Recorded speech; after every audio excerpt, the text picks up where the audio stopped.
Hello everyone. So today we are going to read the chapter number 4, Plants Around Us, in second part. Yesterday we have read about the terrestrial plants, and today we are going to read about the aquatic plants. So let's get our books and let's get ready to read. And yes, so aquatic plants, plants growing in water. Many plants grow in ponds, lakes and other water bodies. Such plants found in water are called aquatic plants. ऐसे plants जो water में grow करते हैं, like ponds, lakes, okay, rivers के underneath, ठीक है ना? These are known as the aquatic plants, water plants. Alright, so aquatic plants are mainly of two types. Yes, some of the such plants float on water while others live under water. कुछ तो ऊपर float करते हुए हमें दिखाई देते हैं और कुछ under water होते हैं. Now first we will see the do you know. Okay, so what does the do you know say? Aqua means water and aquatic means existing or happening in water. So aqua means water. Aqua का मतलब क्या है? Water है. और aquatic का मतलब क्या है? Existing या फिर पानी में कोई चीज़ हो रही है या फिर वहाँ पर exist कर रही है. So that is aquatic. It becomes aquatic. So aquatic plants means the plants that are existing in water. So the first one, the floating aquatic plants, those who float कर रहे हैं, जो तैर रहे हैं पानी पे. So ये भी दो टाइप के होते हैं. First one is the free floating plants. Now the water lotus, water hyacinth and duckweed are found floating freely on water. हमें ये आपस ऊपर तैरते हुए दिख जाते हैं. And when we visit a pond in a village area, हम देखते हैं कि वहाँ पे बहुत सारा ग्रीनरी से कवर है एक पॉन्ड. ठीक है, वो जो those plants are the free floating plants. ठीक है ना. For example, water lotus, water hyacinth, and the duckweed are free floating plants. They are not attached to any surface. वो surface से attach नहीं होते हैं. They have air-filled cavities in their leaves and stems. These cavities make them light and help them to easily float on water. अब उनके अंदर क्या होता है? एयर फिल्ड कैविटीज़ होती है. जैसे बैलून है, अगर मैं बैलून को पानी में डालूंगी तो वो क्या हो जाएगा? नीचे जाके सिंक करेगा. ठीक है, बैठ जाएगा. लेकिन अगर मैंने उसमें एयर फिल कर दिया है, ठीक है ना, अगर मैंने उसमें क्या कर दिया है? एयर फिल कर दिया है, तो it will float on water. जब मैं पानी में डालूंगी तो वो फ्लोट करेगा. तो ऐसे उनके अंदर एयर फिल्ड कैविटीज़ होती हैं. उनकी लीव्स में एयर फिल्ड हैं. ठीक है, और वो अटैच्ड नहीं है किसी सरफेस से, तो वो हमेशा क्या कर सकते हैं? ऊपर फ्लोट कर सकते हैं. Now the another one are the fixed aquatic plants. Fixed नाम से पता चल रहा है वो क्या होंगे? एक जगह पर फिक्स होंगे, तो उनकी रूट्स जाके क्या करती है? सॉइल से अटैच हो जाती हैं. Now look at the examples. Lotus and water lily are examples of fixed aquatic plants. Such plants are attach to the pond bed. पानी के नीचे पॉन्ड बेड होता है, द लेयर ऑफ सॉइल. उस सॉइल के साथ में उनकी रूट्स क्या होती हैं? अटैच्ड होती हैं, उसको अच्छे से होल्ड करके रखती हैं. सो वाटर वेव्स के साथ वो एक जगह से दूसरी जगह मूव तो कर सकते हैं. वो एक ही प्लेस के अबाउट वो क्या कर सकते हैं? वेव्स के साथ मूव कर सकते हैं, but they can not go from one place to another place like duckweed.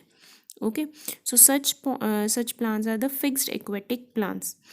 They have stems with holes and their leaves are broad. बहुत बड़ी leaves होती हैं. आपने लोटस की लीफ देखी होगी. ठीक है, और स्टेम में भी होल्स होते हैं. द कमल ककड़ी जो लोटस की स्टेम होती है, that we eat as vegetable, उसमें आपने देखा होगा वह लॉन्ग होल्स होते हैं पूरी स्टेम में. The stem of lotus commonly known as kamal kakdi is eaten as vegetable. ये अभी मैंने बताया कि कमल ककड़ी को हम कैसे खाते हैं? As a vegetable we eat it. Okay, so now the next one is the second type of aquatic plants are the underwater plants which remain under the water. वो पानी के नीचे ही रहते हैं, हमें ऊपर सरफेस पर दिखाई नहीं देते हैं.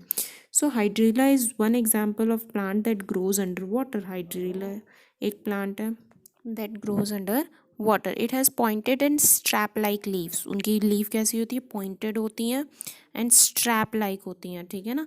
सो जिसकी वजह से जो वाटर है वो उनकी वैक्सी कोटिंग सरफेस होती है, उनकी लीव्स के ऊपर वैक्स कोटेड होती है सभी एक्वेटिक प्लांट्स के सरफेस पे, so that they do not get wet by water. क्योंकि वो पूरा टाइम पानी में रहते हैं, they will get wet by water, तो they will die slowly. Okay, now come to the do you know.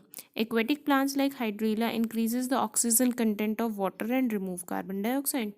Plants क्या करते हैं, they take in carbon dioxide and they give out oxygen for animals. So this oxygen that is given out by aquatic plants is used by the aquatic animals like fishes or other animals that are living in water to get enough energy. So जो plants oxygen दे रहे हैं वो fishes वगैरह use करेंगे और plants oxygen carbon dioxide का level water के नीचे कंट्रोल करने में हेल्प करेंगे और एनिमल्स को हेल्प करेंगे by giving them oxygen.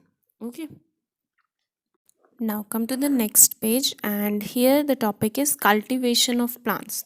Aquatic plants हमने पढ़ लिया, terrestrial plants हमने पढ़ लिया. Now we are going to read about the cultivation of plants. Now there is a little story. One day Mona visited a village. She saw some farmers uprooting small plants from their fields.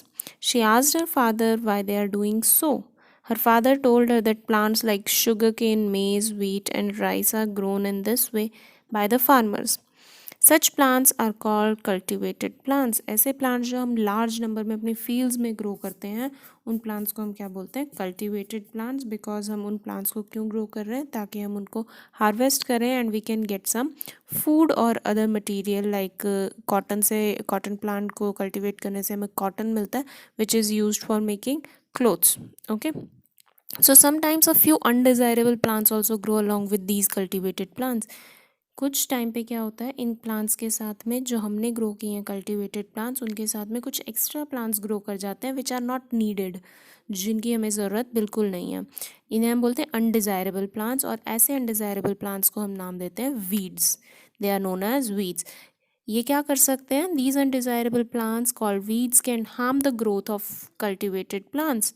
उनकी growth को hinder कर सकते हैं, रोक सकते हैं, कम कर सकते हैं. कैसे, ये भी हम आगे पढ़ेंगे. Hence they are removed from soil. इसीलिए क्योंकि वो हमारे कल्टिवेटेड प्लांट्स को नुकसान पहुंचा रहे हैं तो हम उन्हें क्या करते हैं, अपरूट करते हैं. तो मोना ने जब ये देखा कि वो क्या कर रहे हैं, कुछ प्लांट्स को अपरूट कर रहे हैं, फील्ड में से निकाल रहे हैं. So she asked her father कि ये ऐसा क्यों कर रहे हैं. सो हर फादर एक्सप्लेन्ड हर कि जब हम कल्टिवेटेड प्लांट्स को ग्रो करते हैं तो कुछ अनडिज़ायरेबल प्लांट्स उसके साथ में ग्रो कर जाते हैं जिनकी हमें ज़रूरत नहीं है. They are known as weeds और उन्हें निकालना बहुत ज़रूरी होता है. Now let us come to the next paragraph. Now let us learn how farmers grow plants for cultivation. They first prepare their fields to sow the seeds. सबसे पहले क्या किया जाता है, फील्ड को प्रिपेयर किया जाता है बाय प्लोइंग. ठीक है ना, पहले सॉइल को प्रिपेयर किया जाता है ताकि उसमें सीड्स को ग्रो किया जा सके. And how it is prepare, they first dig the soil, लूजन it, make it soft. Soil को थोड़ा सा खोदा जाता है, डिग किया जाता है, उसे लूज किया जाता है और उसे सॉफ्ट बनाया जाता है. इस पूरे प्रोसेस को हम बोलते हैं प्लोइंग. और प्लोइंग किसके हेल्प से होती है, ploughing is done by using the plough which is an iron structure. एक प्लो की हेल्प से होती है जिसको हम ऑक्स से, बैल के साथ में या फिर किसके हेल्प से, एक ट्रैक्टर के हेल्प से उसके साथ अटैच करके दोनों ही मेथड से कर सकते हैं. These days ploughing is done with the help of tractors. ज़्यादातर अभी आज के टाइम पे ट्रैक्टर्स की हेल्प से ही होती है. ऑक्सेस की हेल्प से बहुत जो पिछड़े हुए गाँव हैं वहीं पर होती है, अदरवाइज ट्रैक्टर्स का यूज़ ही आजकल होता है. So ploughing is followed by sprinkling of seeds. Ploughing होने के बाद में सॉइल रेडी हो गई है, अब हम क्या करेंगे, सीड्स को स्प्रिंकल करेंगे. It is necessary to drop the right amount of seeds at regular distances. अगर हम सभी सीड्स को एक साथ एक ही जगह पे ड्रॉप कर देंगे तो प्लांट्स क्या करेंगे, ग्रो नहीं कर पाएंगे क्योंकि न्यूट्रिएंट्स की कमी हो जाएगी उनके पास में. एक ही जगह पे सारी प्लांट्स ग्रो नहीं करेंगे तो उन्हें राइट डिस्टेंस पर, सबको अलग अलग डिस्टेंस पर ग्रो किया जाता है, एक दूसरे से थोड़ा थोड़ा दूर. Okay. Now the field is then watered. उसके बाद पानी दिया जाता है फील्ड को. कुछ दिनों के बाद में after a few days small plant start sprouting. कुछ छोटे छोटे प्लांट्स निकलना, स्प्राउट करना स्टार्ट कर देते हैं. अलॉन्ग दीज स्प्राउट्स वीड्स में also appear in the field. और इन्हीं स्प्राउट्स के साथ में हो सकता है कुछ घास वगैरह एक्स्ट्रा प्लांट्स जो जिनकी रिक्वायरमेंट नहीं है वो भी क्या कर रहे हैं, ग्रो कर रहे हैं. So the seeds of weeds are brought to the fields by birds and other animals. हमने तो सीड्स किसके ग्रो किए हैं, अपनी कल्टीवेटिंग क्रॉप के लिए जिसको हमें ग्रो करना है, लेकिन कुछ बर्ड्स एनिमल्स जब ऊपर से फ्लाई करते हैं, ठीक है, या फिर कुछ एनिमल्स अपने पास स्टोर करने के लिए सीड्स को लेकर आते हैं, फॉर एग्जांपल स्क्विरल्स, रैट्स, तो वो ड्रॉप कर देते हैं वीड्स के सीड्स को और weeds grow in the fields. So weeds are removed so that they do not consume water and fertilizers meant for the main crop.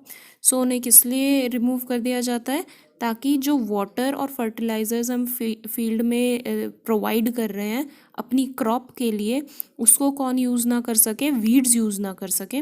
Weeds क्या करते हैं, उसी वाटर को और फर्टिलाइज़र को यूज़ करते हैं और हमारी क्रॉप के लिए वाटर और फर्टिलाइजर्स की कमी हो जाती है. सो हमारे प्लांट्स अच्छे से ग्रो नहीं कर पाते हैं. इसीलिए हमें वीड्स को रिमूव करना बहुत ज़रूरी है. So the cultivated plants grow and give as the desired products. तो जब हम वीड्स को रिमूव कर देंगे तो हमारे प्लांट्स अच्छे से ग्रो करेंगे और जो हमें प्रोडक्ट उनसे चाहिए, जो क्रॉप हमें चाहिए उनसे, वो हमें अच्छी क्वांटिटी में मिलेगी. Now will see the keywords. So we are over with the chapter. अगर चैप्टर में आपको कोई भी प्रॉब्लम है, you can contact me freely. And now we will be doing this the keywords. So the first keyword is aerial. Aerial हमने last chapters में भी किया था. Aerial means growing in air. Growing in air. And the second is cavities. Cavities means hollow space. Cavities मतलब खाली जगह, hollow space. Third one is conical. Conical means जिसका shape कोन जैसा है. Fourth is uproot. Uproot का मतलब है to pull by roots. Roots पकड़ के और खींच के निकाल लेना. That means uprooting. So hope this chapter is very clear to all of you, and tomorrow we will do the exercises. Until then, goodbye, stay home and stay healthy, and do like and subscribe if you have understood the chapter. Okay, goodbye.